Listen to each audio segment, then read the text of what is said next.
Secretary Hegseth, you're requesting, so why are there missiles left to hit Jordan and result in the loss of life of our brave men and women?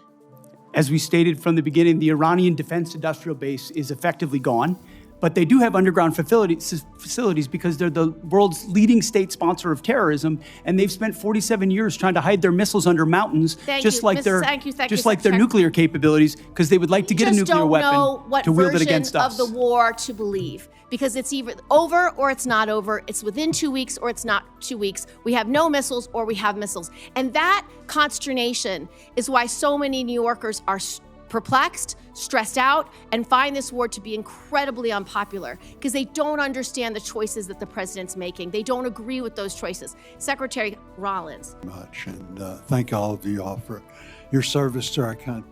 Mr. Hegseth, Secretary Hegseth. I think your characterization of this incredible effort as a failure is reckless.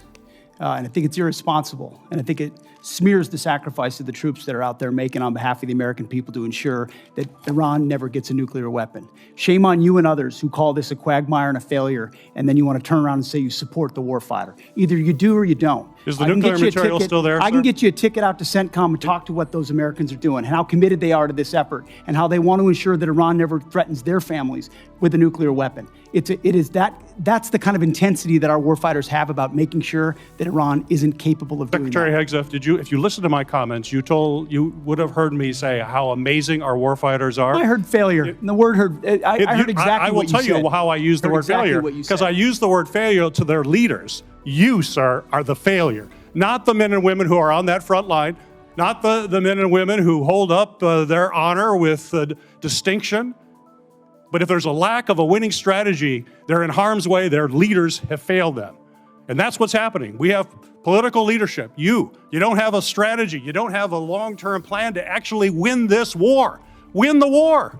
The men and women are going to be able to do it, but they need to have leadership. When will you show leadership? We have leadership. When will you show leadership? Why don't you show some leadership and stand up to your fellow Democrats who won't fund the troops, who stand and play partisan politics while you don't give us the money? You want to stand up here and talk about the troops? You won't show any political courage to actually fund our department because you have Trump derangement syndrome and can't actually commit to anything meaningful. So I put this on you, Senator. Secretary Hegseth, you have trillions, you have over $1 trillion, you're asking for $1.5 trillion.